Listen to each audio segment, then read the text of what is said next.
Hello, my name is Tracy Harris, and I am the coordinator for behavioral supports at the Vermont Agency of Education. I've been at the agency for about 7 years. Prior to that, I was at the Baird School, which is an independent school in Burlington that serves students with pretty significant behavioral challenges. And then before that, I was in the Winooski School District. So I'm happy to be here. I've worked a lot with VFN, and I love this organization, and I'm happy to be here for all of you.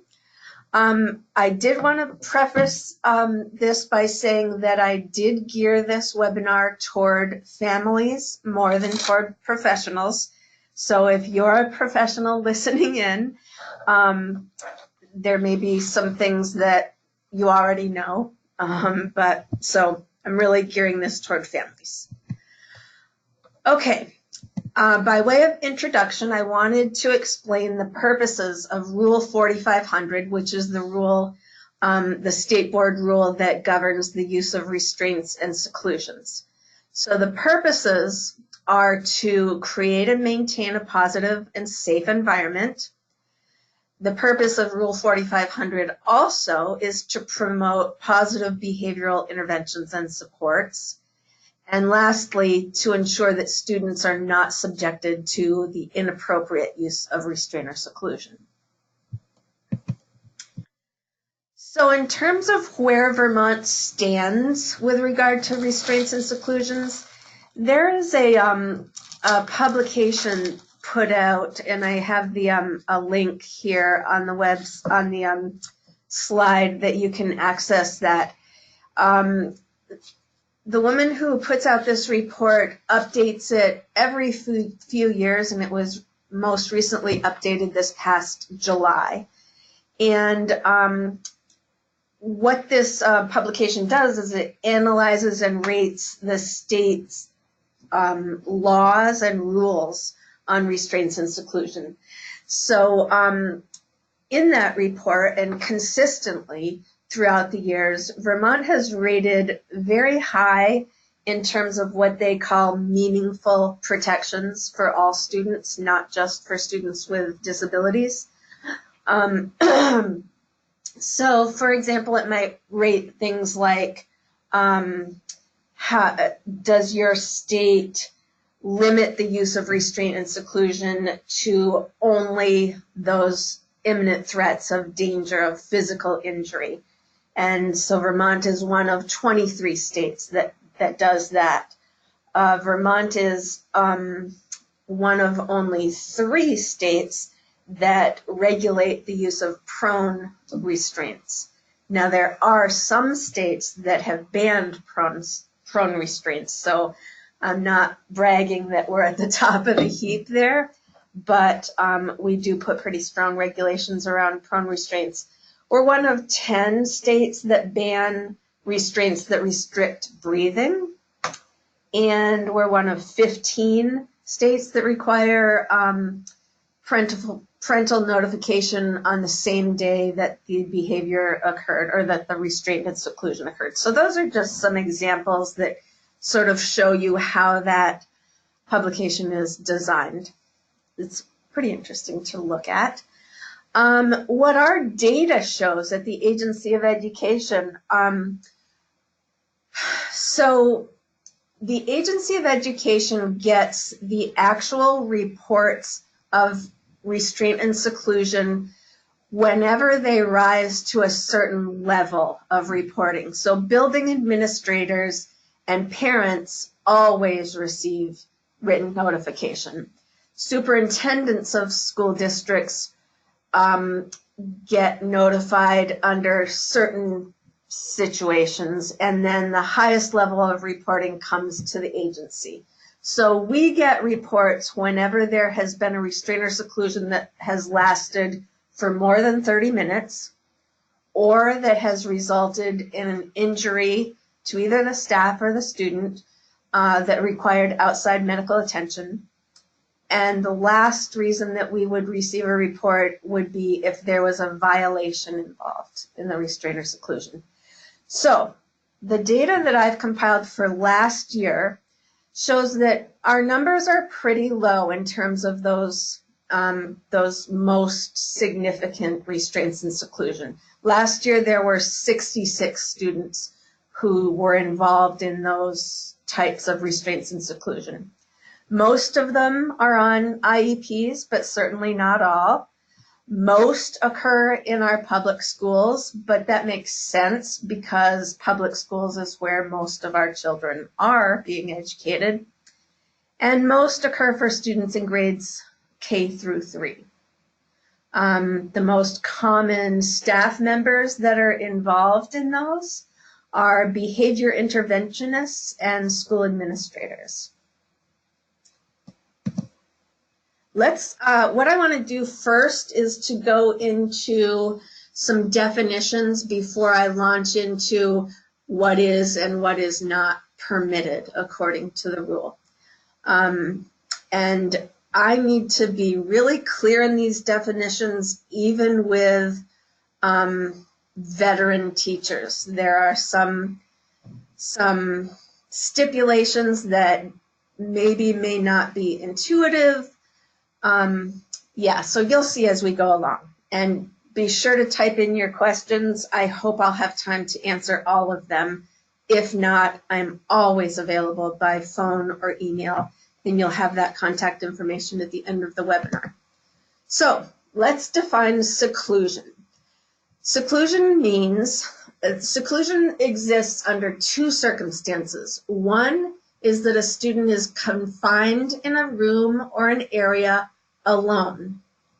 The second criteria that would define a seclusion is the student is prevented or reasonably believes that he or she would be prevented from leaving.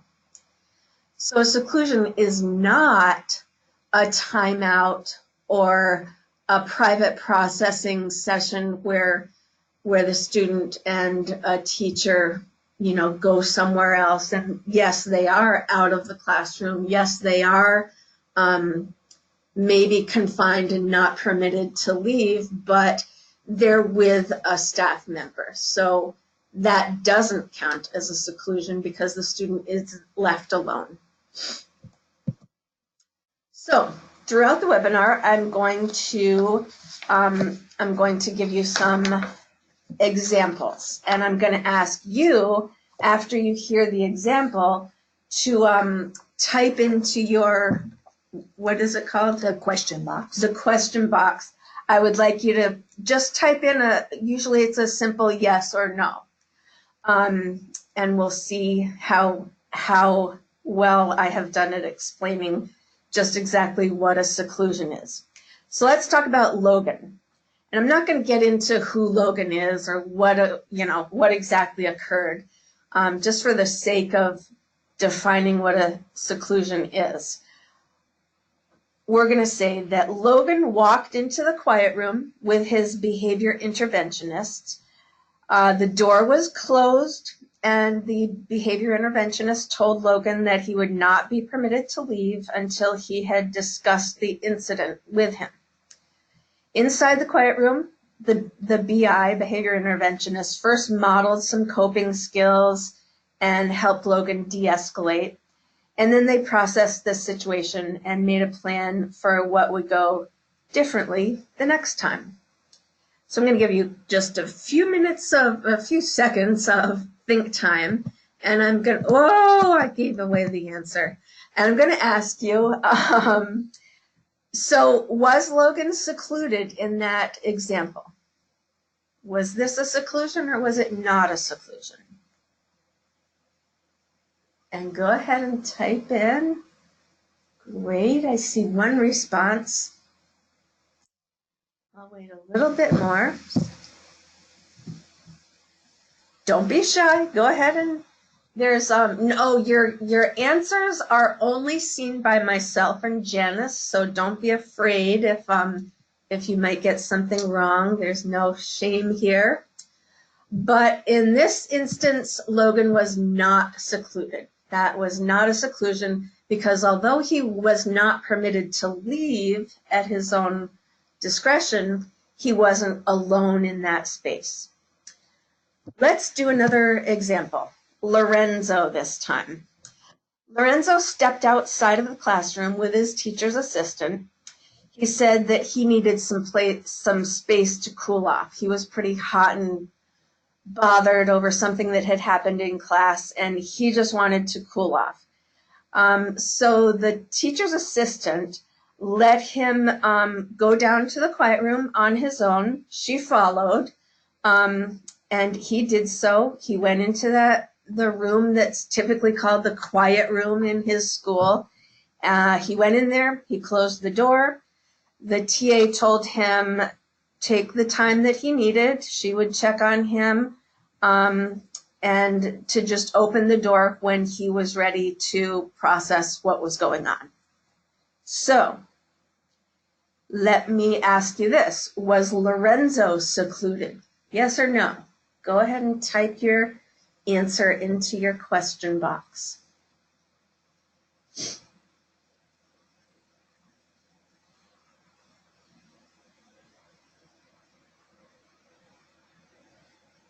All right, let's go forward. No, Lorenzo was not secluded in this situation, because even though he was alone in the room, and even though the door was closed, it was by his will that the door was closed, and he did have every reason to believe that he could leave when he wished to. Now, the teacher's assistant might want to, suggest that he not go right back into the classroom, that they need to talk some things out, but he wasn't going to be expected to stay in there until the assistant told him he was allowed to leave. One more example for seclusion. This time we're going to talk about Liam. Liam had blown up in the classroom. He got really angry at one of his classmates and, got pretty aggressive. So the paraprofessional that was assigned to him said, come on, we're going to go to the quiet room. Liam did, reluctantly, grumbling, even a little bit swearing, followed the paraprofessional to the quiet room. They both entered the quiet room space, but then Liam really escalated, and he started to become aggressive toward the paraeducator. The paraeducator tried some de-escalation strategies. She gave him some choices. She reminded him of his plan. She reminded him that, there was still more opportunities that day to earn some points on his checklist. But he wasn't responding to any of that. And so given the aggression and the failure of those sort of less restrictive interventions that the TA tried, she stepped outside of the quiet room, and she told Liam to remain in there until he could leave, and until he was told that he could leave. So in that circumstance, was Liam secluded? Don't be afraid to type in those answers. Okay, great.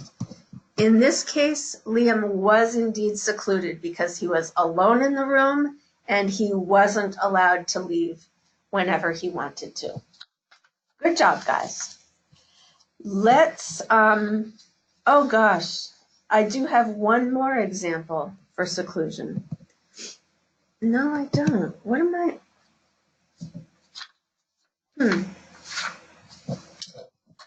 Maybe this is for the next slide. I don't know. Anyway, sorry about that, guys. Let's move on and let's talk about what a physical restraint involves. Physical restraint is the use of force that's used to prevent an imminent and a substantial risk of bodily harm to the student or to others.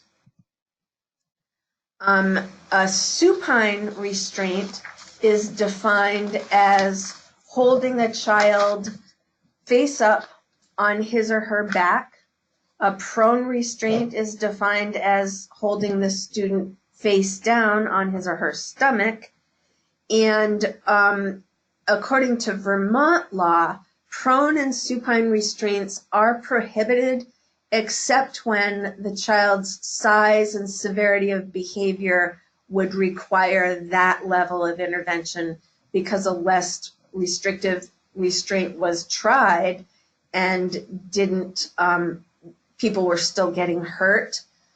Or there may be some instances where common sense would lead a reasonable person to believe that a less restrictive restraint would be ineffective. For example, there may have been a 250-pound linebacker on the high school football team that that got explosive in class, and it just, it just wasn't going to be safe for just one person that wasn't as big and wasn't as strong as that child. And so in that case, a reasonable person might conclude that just holding them in a standing or sitting position wouldn't be effective, or they may not even be able to get them into that position. Okay. I'm going to define for you, or talk to you a little bit about what physical restraint is not. So under these things that I'm talking about, what it is not, these would be cases where the school would not notify you that your child was restrained. Okay, so these would be things where you might question, is that a restraint? But the rule defines it as, no, that's not a restraint. So any momentary period of physical contact that's used with really limited force for a child, and the child is showing minimal resistance. So think about a time when your kid's throwing a tantrum at the dinner table, and you tell him that he needs to go sit on his bed for a few minutes until he can calm himself down, and he doesn't want to do that. So what you might do is you might go over to his chair, you might put your hand around his shoulders, gently prod him, and then that's enough that would make him get up and leave the table. So that would not, that certainly is body-to-body contact, but that's not a restraint, because you're not really using any force. And if he did then respond to that cue and got up and moved of his own volition, that's okay. So we're talking about the minimal contact necessary to physically escort a student from one place to another. So there may be some instances when a child in a school setting is, or in a home setting, where they have become very violent, and you just want them to move so that they're not going to put any of their siblings or their classmates in danger. And the student might be somewhat resistant. So if you're able to use just a minimum amount of contact to just get that student to the doorway, let's say, that is permitted and not defined as a restraint. But if you need to use a degree of force, there are some techniques that teachers are trained in, and these are approved techniques that really do use some more force, and they really do restrict a student's movement. And those sort of escorts, they're called, would be considered a restraint, because you're using more than just a minimum a minimum use of force, and the student may be resisting, so you really are restricting their movement. So the lot of force limiting their movement is indeed a restraint, but just a momentary minimum amount of contact is not. Also, what's not a restraint is any sort of hand-over-hand assistance with a task, showing Johnny how to form a cursive S when you have your hand over his hand on the pencil, or any sort of techniques that are prescribed by a medical professional that are for safety or therapeutic or medical treatment. So a student may have a seat belt to keep him in his wheelchair. And that certainly is, limiting his movement, but it's been prescribed by the person that designed that wheelchair to serve a certain purpose. So that's not considered a restraint. So let's do some examples. We'll talk about Natalie this time. So Natalie was asked to go to the circle with the rest of the class. She didn't want to, and instead she climbed under her desk and just stayed there. So the classroom assistant went over, she crouched down, she tried to coax Natalie out from under the desk, but Natalie wasn't having anything of it. The assistant was able to, sort of reach out her hand and hold on to Natalie's hand and sort of joke, using some humor to coax her out, and said, come on, let's take a walk. And so she was holding Natalie's hand and, sort of guiding it out from under the desk. And so Natalie responded. She got up and she wasn't happy about it. She was calling the assistant stupid and saying, okay, I'll go out with you, but I'm not going back to circle time. And she left the classroom with the assistant. So would this be considered a restraint because the assistant did hold onto her hand and sort of moved her out from under the desk and toward the door? Would that be considered a restraint?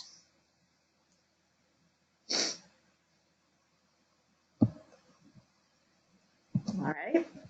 So the answer is no, that wasn't a restraint because there was some person-to-person contact with the assistant's arm. Oh, I said around the shoulders, but let's say it was the hand holding, but it was minimal force, and Natalie was able to move her own body forward. She was demonstrating some verbal but not physical resistance. Let's do another example. Let's talk about Nora. And let's do the same sort of example where Nora was asked to go to the circle. She didn't want to. She climbed under her desk. The assistant asked her, come on, let's go for a walk. Let's talk about why you don't want to go to circle. And Nora did not want to go. She wasn't having it. Once again, the teacher assistant reached under there. She was actually able to the assistant was able to move the desk so that Nora wasn't any longer under it, but Nora was sort of digging her heels in and, not having it. So in that circumstance, even with the assistant sort of wrapping her arm around the shoulder, moving the desk, nudging her toward the door, and Nora resisting, would that be considered a restraint?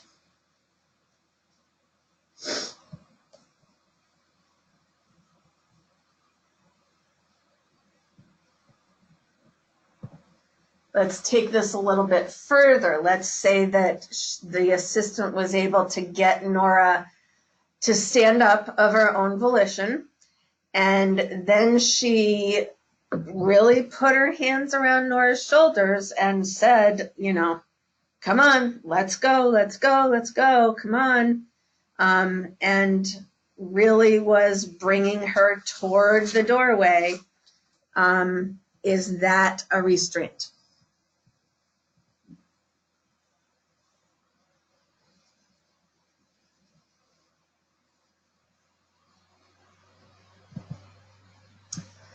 So I'm going to say in this example, and maybe I didn't explain it too well, but in this example, what I was trying to convey was that the assistant was using more than just a momentary amount of force or more than just a minimal amount of force. Maybe she was, she really sort of wasn't letting Nora return to that place under the desk.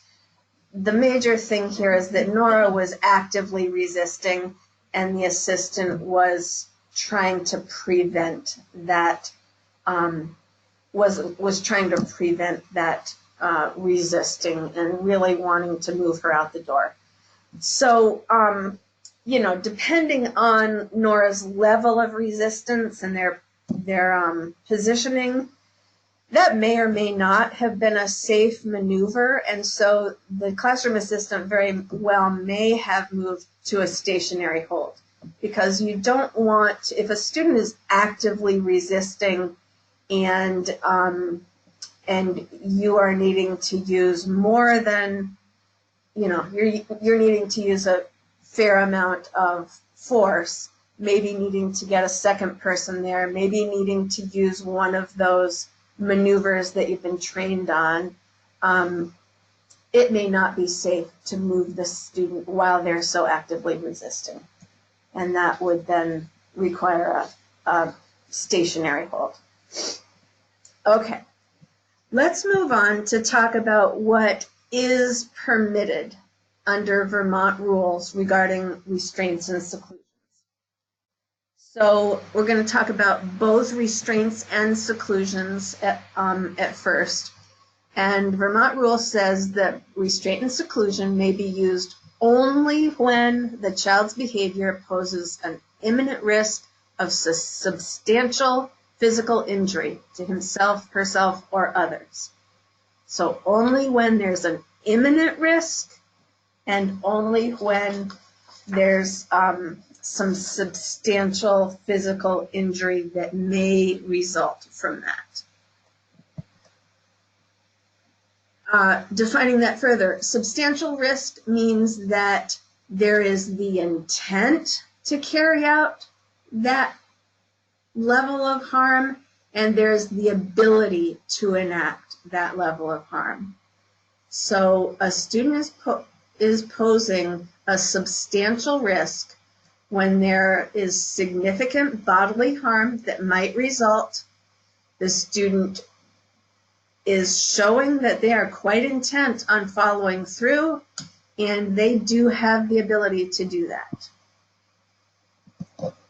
Defining it further, restraint and seclusion may be used only when less restrictive interventions have been exhausted or had failed, or the level of risk would prohibit the exhausting of other means. So Vermont rules state that you are not allowed to restrain or seclude a student unless you have first gone out of your way to use every other tool in your toolbox, unless the level of danger was so imminent and so significant that any reasonable person would deduce that I don't have time to be talking Johnny down. I need to act fast or another student's going to get hurt here. Excuse me.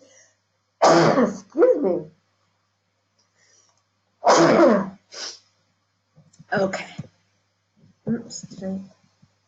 Restraint and seclusion can only be used in accordance with school-wide safety plan, and the safety plan needs to be consistent with these rules. You can check out your child's school-wide safety plan by looking in the parent-student handbook under the discipline section. I think I may have skipped a slide. Oh, no, I didn't. Okay, so only in accordance with school-wide safety plan that's consistent with those rules. Restraint and seclusion can only be used in a manner that is safe, proportionate to, and sensitive of the child's severity of behavior, their chronological and developmental age, their physical size, their gender, their ability to communicate, cognitive ability, and any known conditions or personal history. So in other words, you need to consider all of these factors when you're deciding whether or not you will be allowed to restrain or seclude that child. So if you have if your child is prone to acting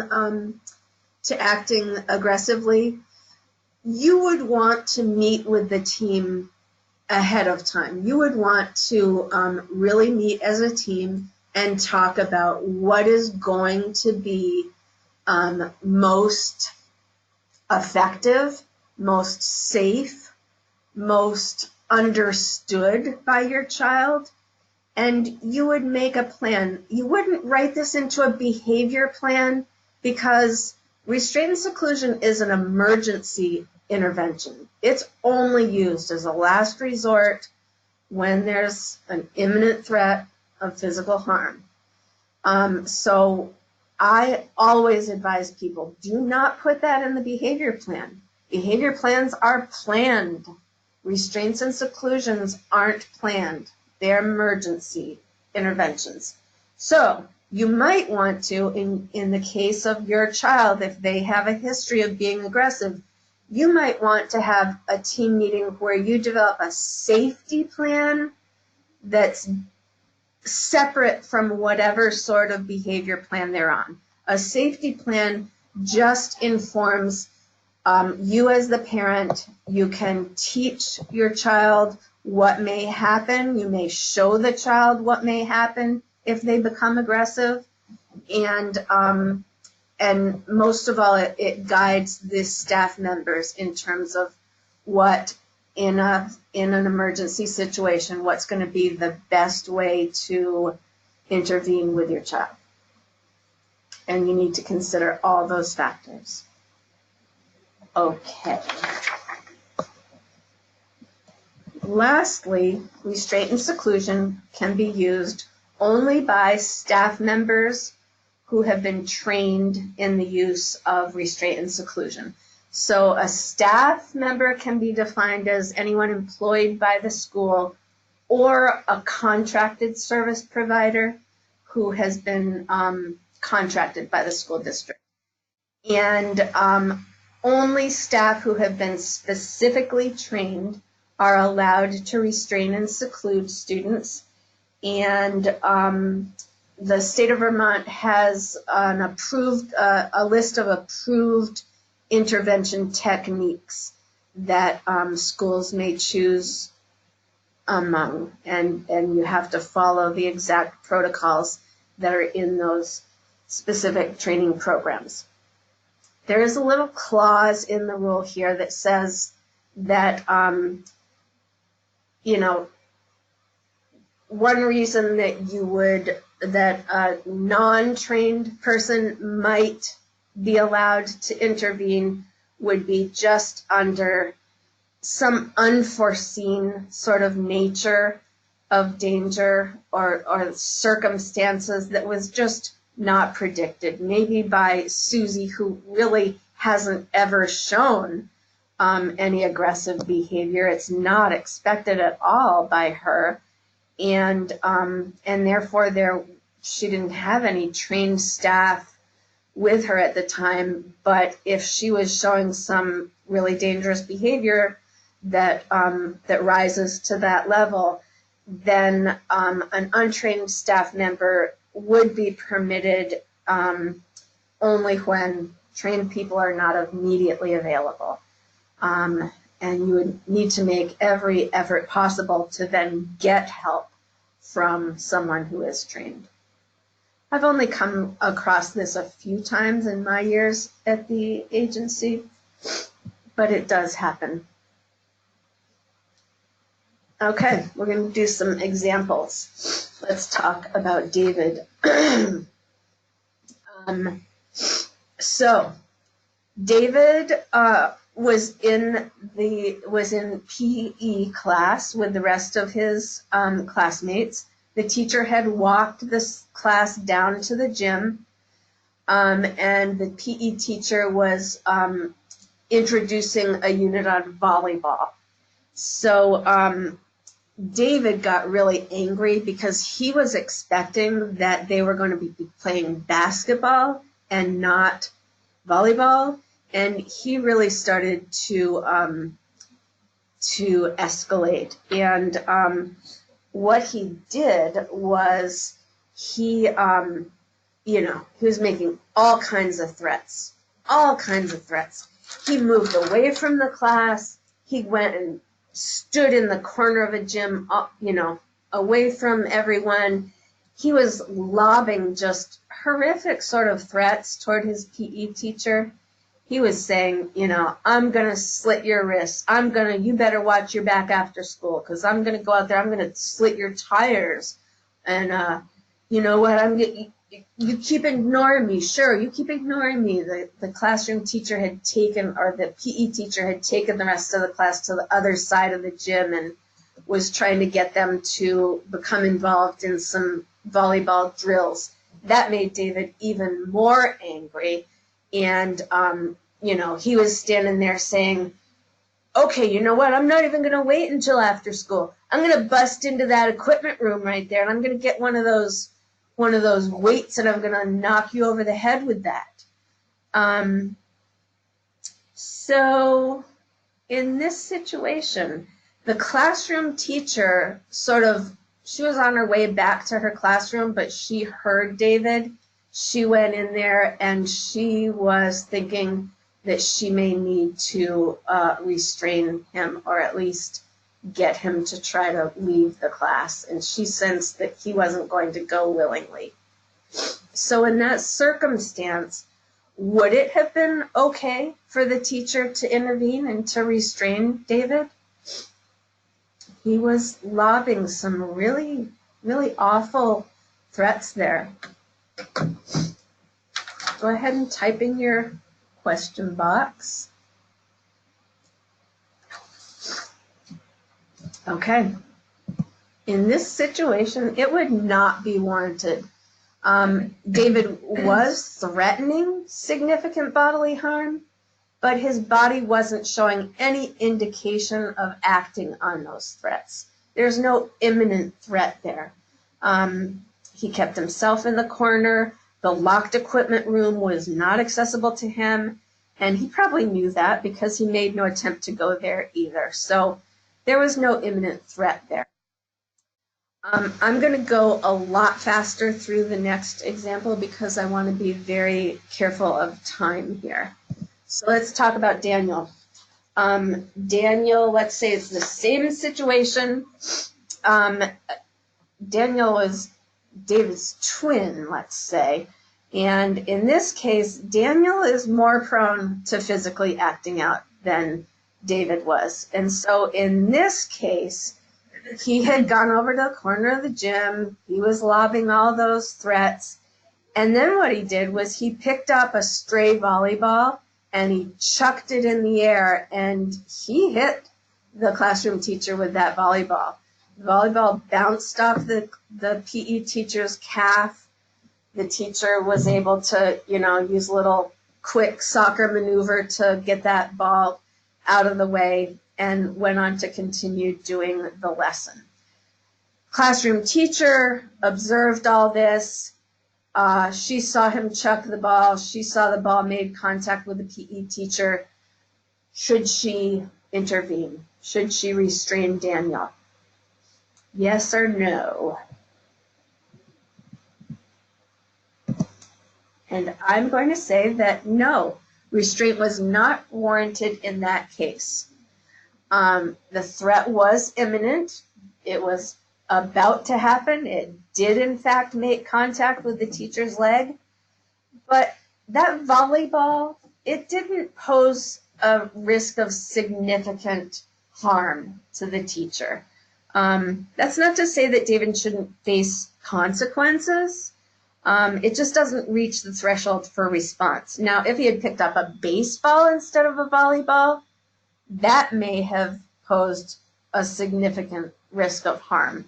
or if he had struck the teacher's head with force, if he had attempted to go fetch that volleyball and try it again and maybe put the rest of the classmates in danger, then maybe restraint would be warranted, but not in this case. Chucking a little volleyball, it hit the teacher's cap. The teacher was able to just move it away and carry on. There was no significant physical harm involved there. So I would say that a restraint is not warranted. Going to do one more example here. Daya. They weren't twins after all. They're triplets. Now, in this case, Daya, she's a little risk taker, and she's a spitfire. Same situation. She didn't want to play volleyball, and so she got really silly. She was dancing around, hooting and hollering. The classroom teacher saw this and was thinking, uh-oh, here goes Daya. She's carrying on. She was sort of singing this chant song and dancing around, and then she spied the bleachers, and she ran up the bleachers a few steps and went over to the side and jumped off and was laughing, thinking that was funny. Got up, went again up a few more steps, a little bit higher there, a little bit like, yeah, this isn't cool. And she jumped off, and when she landed, it looked like she twisted her ankle, and she was like wincing and limping, but she's a spitfire, and she wasn't going to let that stop her. So classroom teacher went in there. She really used a lot of intervention techniques to de-escalate Daya. She tried to coax her to go, engage in some alternative sort of PE class. But no, Daya wasn't having any of that. And she started running toward the stairs and saying that she was going to go to the top. And she was going to jump off the top. So in that case, the teacher did move in. She did place her hands on Daya's shoulders. She positioned herself in front, in between Daya and the bleachers, and she was, trying with just the minimal contact necessary, trying to coax her not to do that. But Daya was pretty intent on going up those bleachers. Would the teacher be warranted to go up and to restrain Daya at that point?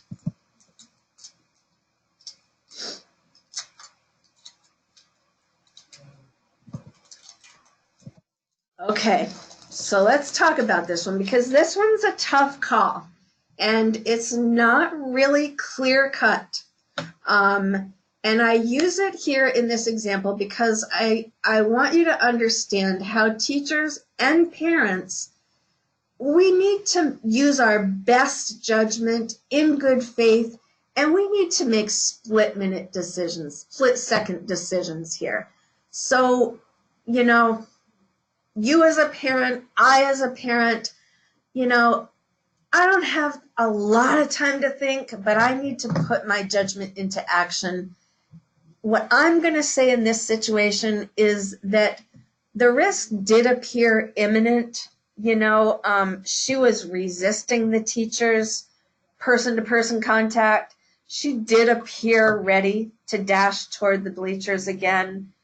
And there was a significant risk of serious injury there. She had already climbed and jumped twice, and she had already twisted an ankle, but even that didn't dissuade her. So I would say there was an imminent risk of substantial harm, and it would be permissible for the teacher to restrain Daya at that point. She had exhausted every trick she knew in those few seconds or minutes. So I would say that would be a permissible use of restraint. Let's now talk about what is permissible in terms of seclusion. This is where there are a lot of things that may seem counterintuitive. I have gotten many calls from teachers principals, superintendents, school counselors, because it seems tricky what the rules say with regard to seclusion. Seclusion is permissible only when the behavior poses an imminent risk of substantial injury, only when less restrictive interventions have failed, only by staff who've been trained. We know all this. We went over these things when we were talking about restraint. But also, restraint can only be used as a temporary intervention. It can only be used when the student is monitored at all times by an adult, and only in a space large enough to permit safe movements, and that is adequately lit, adequately heated, ventilated, free of sharp or otherwise dangerous objects, and in compliance with fire and safety codes. Permissible use of seclusion is also to be used only when there are no known developmental, medical, psychological, or other contraindications to its use, and only when physical restraint is contraindicated, or when, by contraindicated, I mean not advised. So this is where it gets tricky, because it seems counterintuitive to a lot of people that seclusion is permitted only when physical restraint is contraindicated.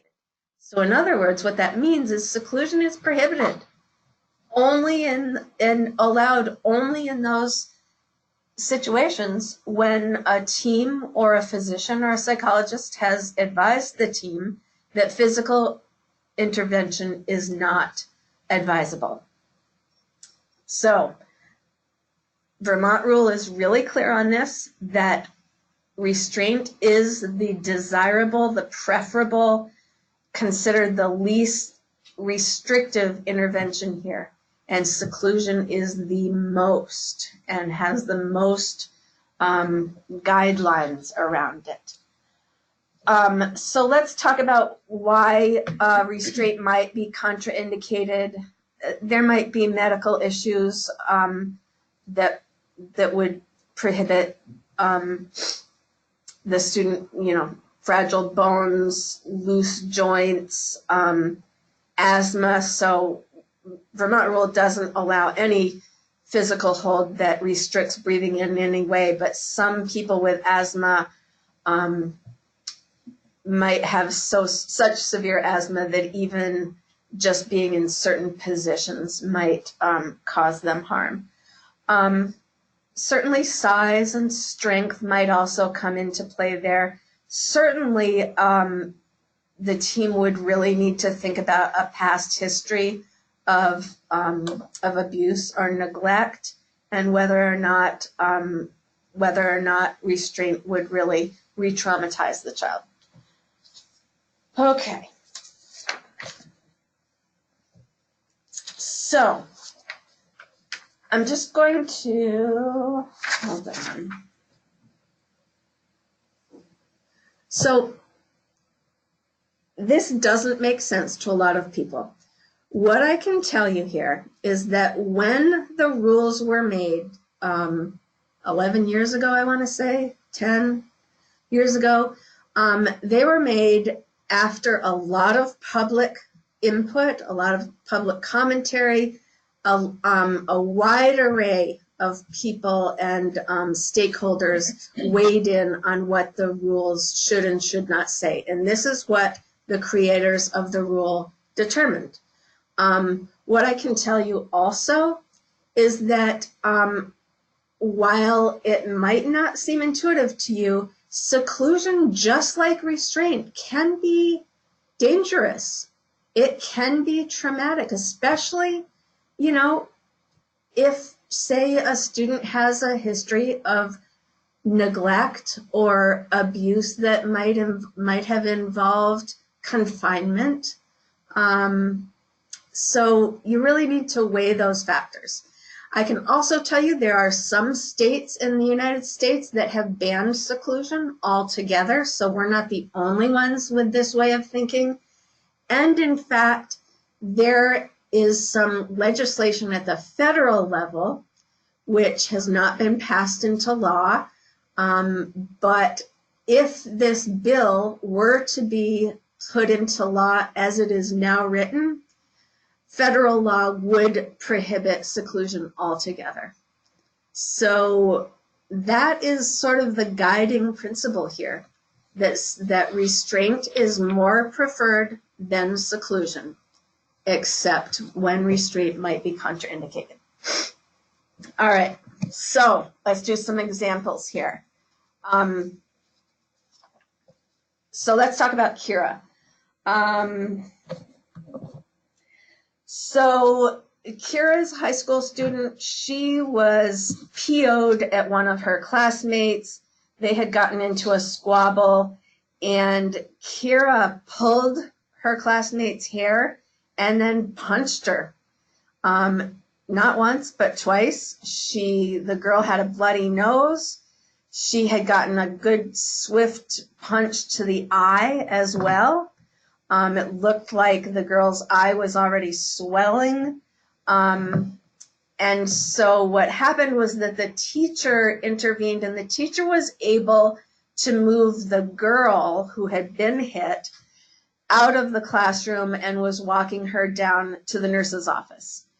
Kira went as far as the classroom door, and she was yelling out lots of threats. She was, telling that girl she better watch her back, just like David and his co-triplets had said. She was making all kinds of threats. And she had bloodied the girl, and probably there was going to be a bruise on the eye there. So would it be, let's also say that all those other conditions were met too. Let's even say that the team has determined that because Kira has a history of trauma, that restraint is contraindicated. Let's say that. And let's say that the other teachers have come on the scene and have really tried to talk Kira down, but she is still really escalated, still really just, yelling and screaming at that girl. Would it be permissible then to seclude or restrain Kira? Let's say, would it be advisable to seclude her because the team has determined that physical intervention is contraindicated?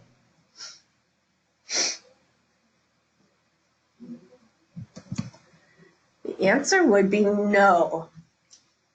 Kira's behavior did pose the threat of significant bodily harm. She bloodied the girl. She gave her a bruise.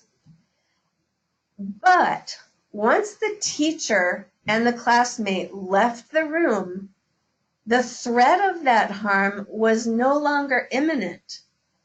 Kira was not making an effort to follow after them. She was staying right at the classroom door. So even though she had posed a significant threat and did cause injury, physical injury, that moment was over. The teacher was able to get the other girl to safety. Kira wasn't going after any of her other classmates. So there was no imminent threat there. And it would not be allowed to bring Kira to seclusion. Let's do another example of Kira 2.0. Let's say that this time she did follow the teacher and the girl, and she continued. Hold on, I need my notes here, and I can't find them.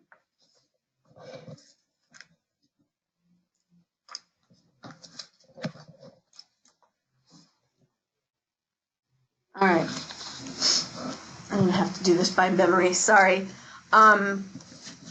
So she did go after them, She, I'm sorry, let me just, okay. So she went after the teacher and the girl that she had just hit. There was a planning teacher that came on the scene, a planning room teacher who was trained in the use of restraint and seclusion. He knew Kira's safety plan. He knew that in an emergency situation, she was not to be held. So Kira had caught up to the girl and to the teacher. She had her fists flying. The planning room teacher had used all the tools in his toolbox. As they had gone down the hallway, he had positioned himself in between them, but she was pushing past him. And, as luck would have it, the nurse's office was closed and locked and at the end of the hallway. So the teacher and the girl who'd been punched were sort of stuck in this hallway, and there was Kira sort of blocking their ability to leave. So would it have been advisable and permissible for the planning room teacher to bring Kira to seclusion?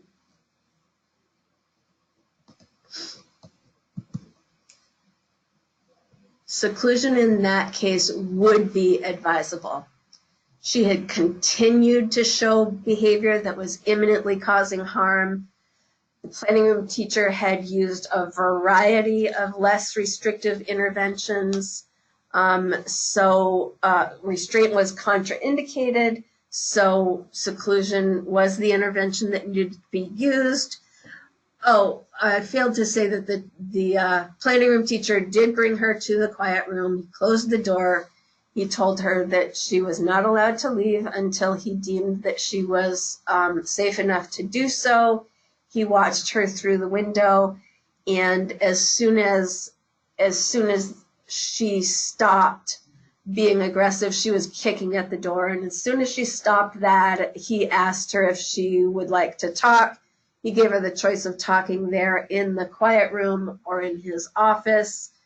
She chose his office, and she went with him. So he opened the door, and he ended that seclusion as soon as Kira had stopped being aggressive and she was responsive to his less restrictive interventions. I'm going to skip past the next slide. Let's talk about what is prohibited according to Vermont law. I'm talking fast, and I am going to skip through some of my slides because I want to be able to answer any questions that you might have. So prohibited interventions are mechanical restraints, any sort of gadget, gizmo, strap, duct tape.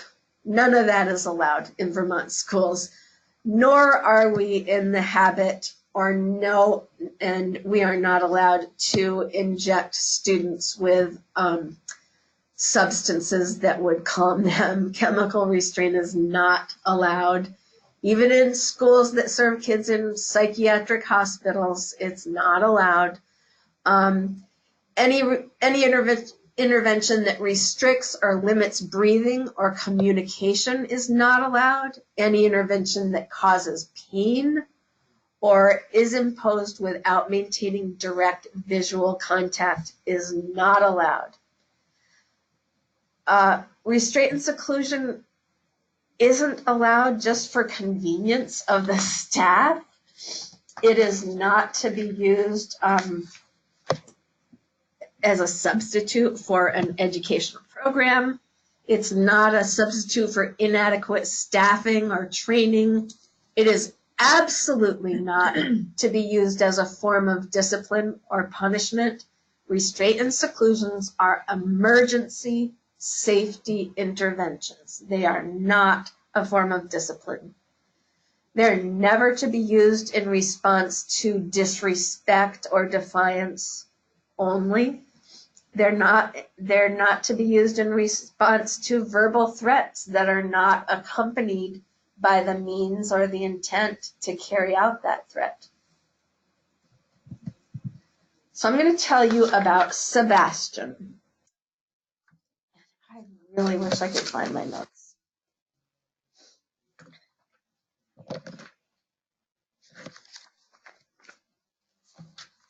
It's okay.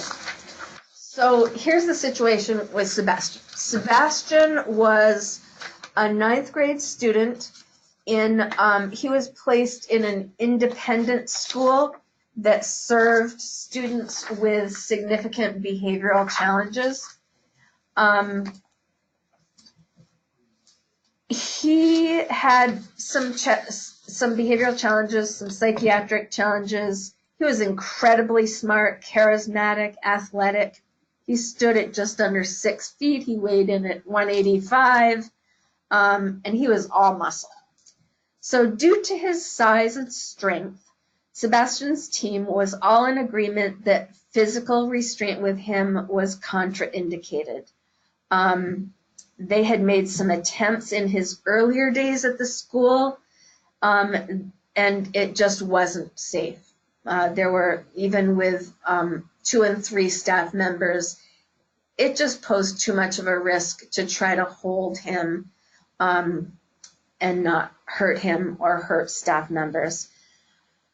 So the good thing is that Sebastian has been doing really well, and he was making progress on all of his IEP goals, all of his therapeutic goals. He was using the skills that he'd acquired to improve his stress tolerance.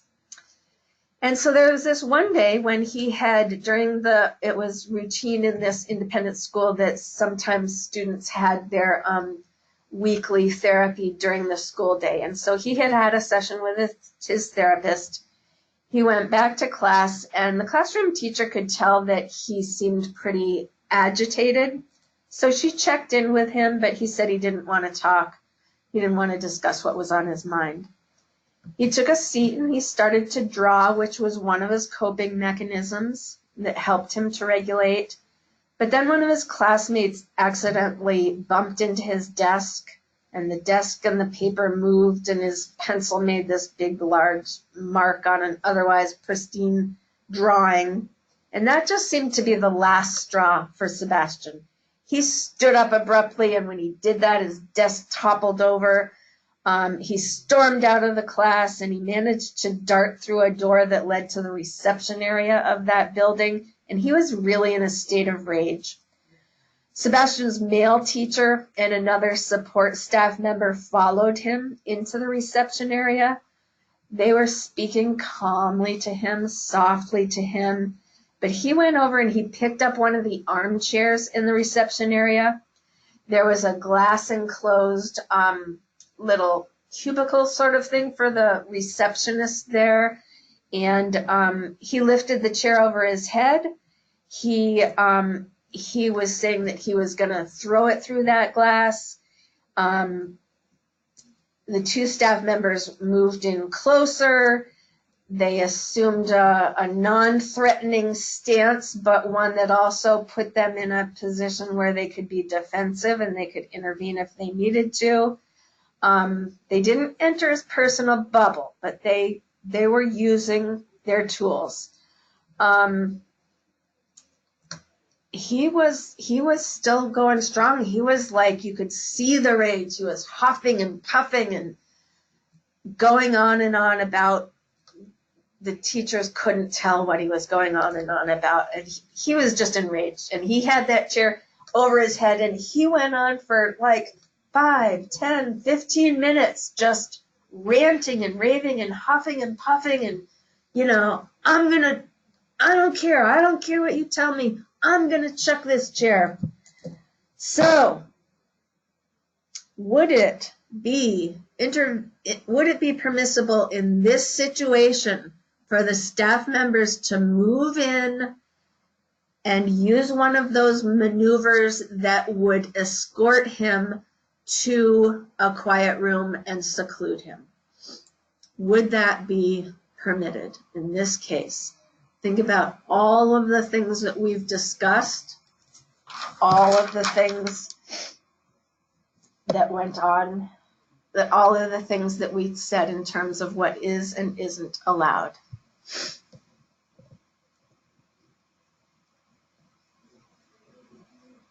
So this is another tricky one. Certainly there was potential for significant harm here, and it could happen imminently. He had that chair over his head. There was a glass enclosed thing there with a receptionist behind him. He had the means to follow through with that. That chair was over his head. But I'm going to ask, did he have the intent to really hurl that chair? And this is a tough one, but I'm going to say for now that I would say that the intent wasn't there. He had been holding that chair for 15 minutes and he was saying all these things. He was still really enraged, but he had been holding it for 15 minutes and didn't throw it, didn't even, he wasn't, after 15 minutes, you would think that he would have thrown it. So I would say that it would probably be most advisable for the staff members to just stay at it and sort of wait him out using all of their skills, but to be ready to intervene if needed.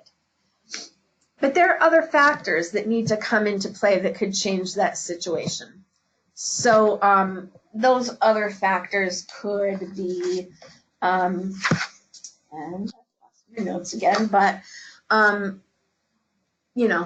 were there other people in the reception area? If so, then maybe that was going to be the tipping factor. Was it a highly trafficked area? Was the receptionist able to move out of that glass enclosure so that if he did throw the chair, it would damage the glass, but it wouldn't really put anyone at harm?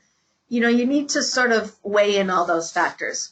So if the scenario were different in any way, if the receptionist wasn't able to leave that glass enclosure, and if someone entered the door and that charged Sebastian up even more, that might be when you would need to move in and take him to the seclusion room.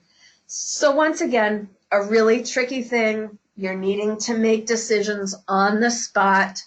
But I weigh heavily on, is there the means to enact significant harm? And is there the intent to do so? Okay. When do we stop the intervention? When do we say that the student can come out of seclusion, or when do we let go of the student? The rules say that we need to stop the intervention as soon as the student shows that he's in any sort of unnecessary pain or significant distress, as soon as breathing or communication is compromised, as soon as other less restrictive interventions would be effective, and as soon as behavior no longer poses an imminent and substantial danger of physical injury. After the intervention, what happens? The student, by Vermont law, the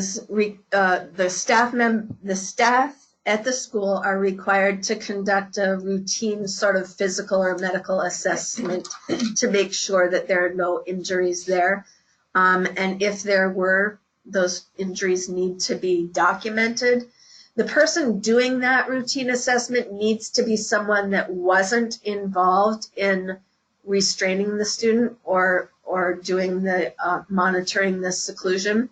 That's just so that there can be no possibility of some sort of conflict of interest there. And lastly, the student, by Vermont law, is required to be monitored for the remainder of that school day. I'm going to go very quickly through reporting requirements. Once a restraint or seclusion is implemented, the school administrator needs to know about it as soon as possible and under no circumstances beyond the end of that school day on which the intervention occurred. Parents and guardians, the school administrator or a designee needs to make a documented attempt to provide either verbal or electronic notice to the parents as soon as possible and no later than by the end of the school day on which that intervention occurred. And then the school needs to follow that up with a written notice within 24 hours of the intervention. That written notification also needs to include an invitation for parents to join in and participate in a debriefing session.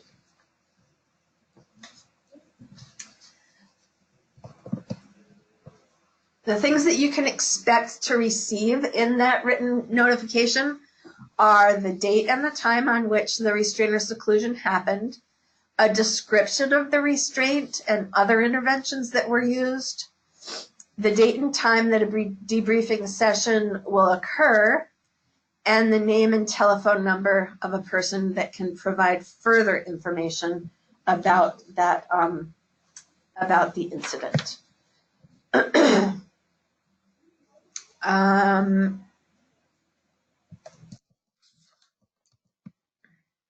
Sorry. Debriefing is something that needs to happen. The student needs to have the opportunity to debrief the situation with a proper staff member within 2 school days. And the purpose of that is to review the incident, discuss precipitating behaviors, try to repair the relationship there.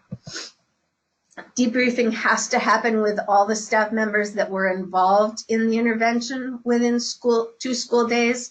The purpose there is to discuss whether proper procedures were followed, including preventative strategies that could have avoided the use of restraint or seclusion. And parents, as I've said, must be invited to a debriefing session. They need to have that opportunity to come within 4 school days, even if it doesn't coincide with when the staff is debriefing. The school would need to hold another meeting if you as a parent wanted to, so that you can participate in a review of that incident to help determine what follow-up actions need to be taken. You need to get a written notice of that meeting, and the meeting needs to be convened at a mutually accessible time and place. All right, here's where we have 15 minutes set aside for questions or comments.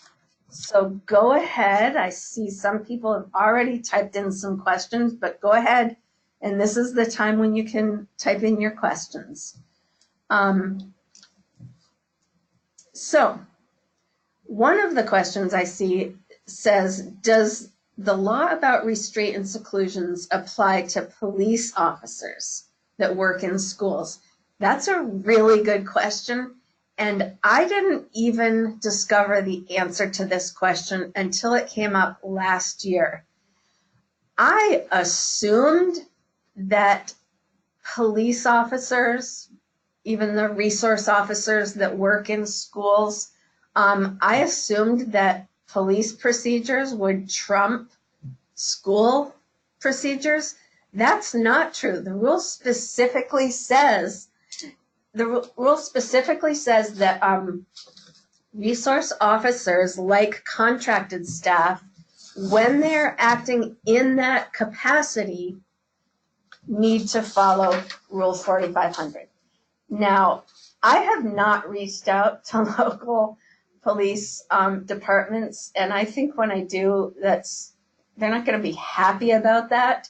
But that is what the rule says, and while they are acting in that capacity, they need to abide by the rule. Now, if something happens in the course of their day where there's a crime committed, let's say, and they need to sort of switch hats, and it could get muddy there, but if they need to then act in the capacity of a police officer, intervening with a crime, then then police procedures going. Okay. A question says, do all schools need to have a school-wide safety plan? What should I do if my child's school doesn't have one? All schools do need to have, they need to have their discipline policies and practices laid out for you.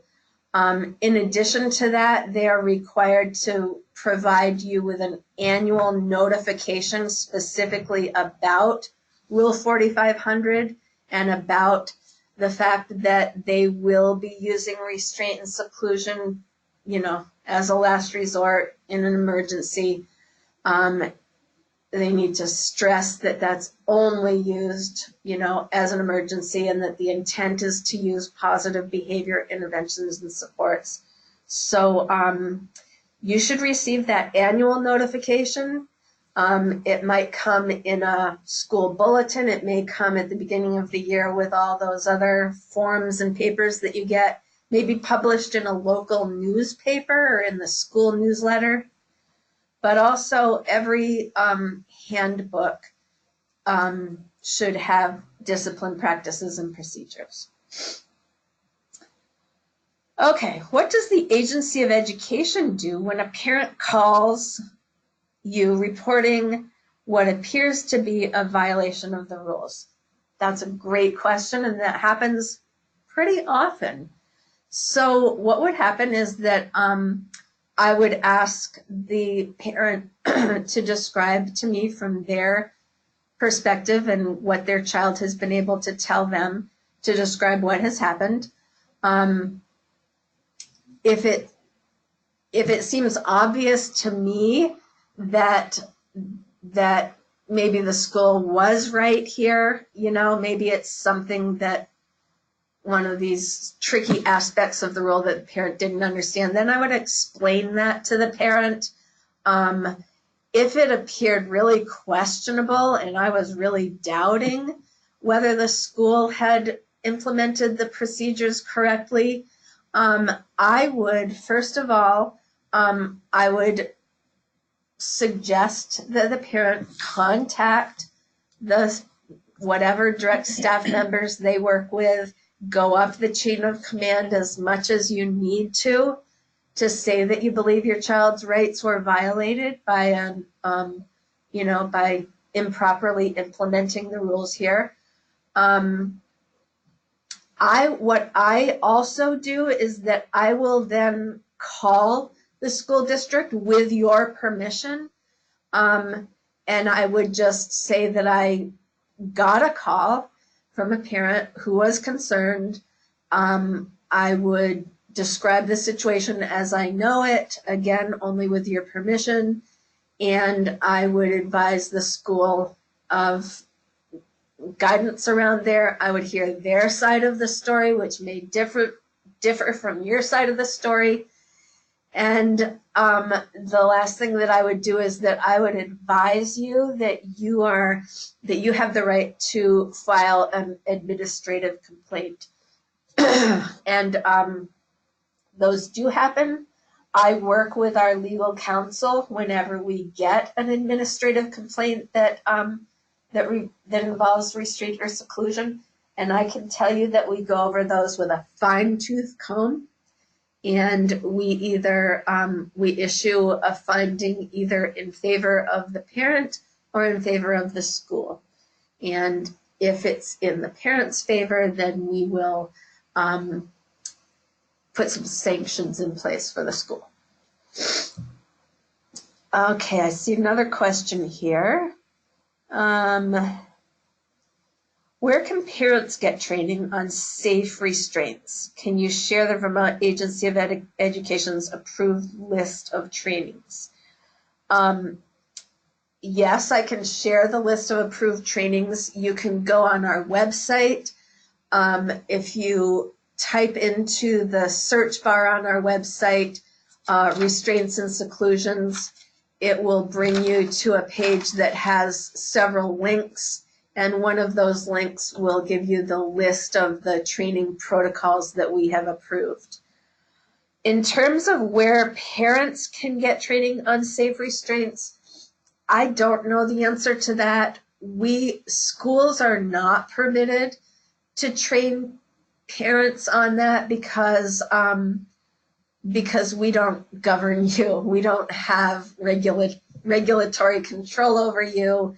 We wouldn't want to put you or your child's in harm's way if you didn't fully understand all of the nuances of the different holds and techniques.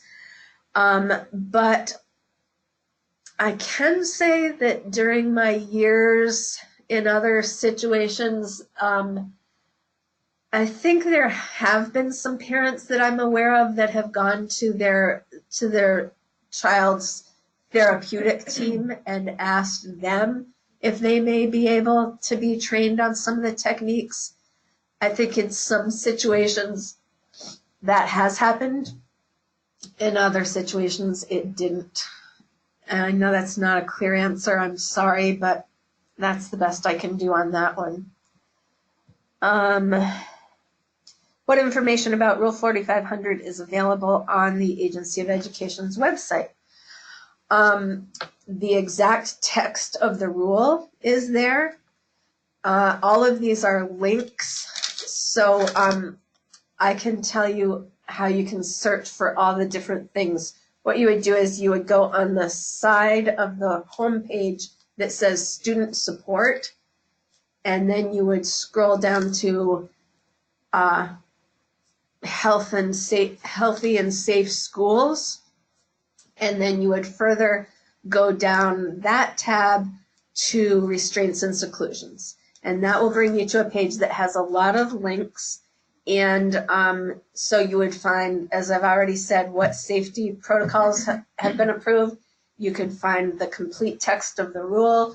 You would find a memo that I issued earlier this fall to all superintendents and principals and directors of special ed. You would find a written set of guidelines specifically around the use of seclusion, and some frequently asked questions and answers. What else would you find there? Oh, you would find an explanation of the reporting requirements. You could see the mandated report form that schools are required to fill out. They're not required to send that actual form to you because it can be really complicated and it can include jargon that might not be understood. But you could always request to see the complete form. They're just required to give you written notification that tells you when it happened, a description about it, and the number of someone, show the number of someone that you can get in touch with for more questions. So time is closing in on us. I want to encourage you to contact me at any time if you have additional questions or if something comes up. Email works best for me because I'm not always in the office, but you can also leave a message on my phone, and I try my very best to get back to you within 24 hours. Thanks, Tracy, for your webinar today. You're going to see that her PowerPoint is a handout in case you want to go ahead and print that. Feel free to do so. We are going to save this webinar on our website, which is vermontfamilynetwork.org. We also have a Vermont Family Network YouTube channel that will be saving it. We encourage you to call us with any questions, too. We have family support consultants here available to help you. We'd love to hear from people who have any questions, or if you have suggestions for future webinars, you could also give us a call. Our number is 1-800-800-4005. Thanks again, and have a great day.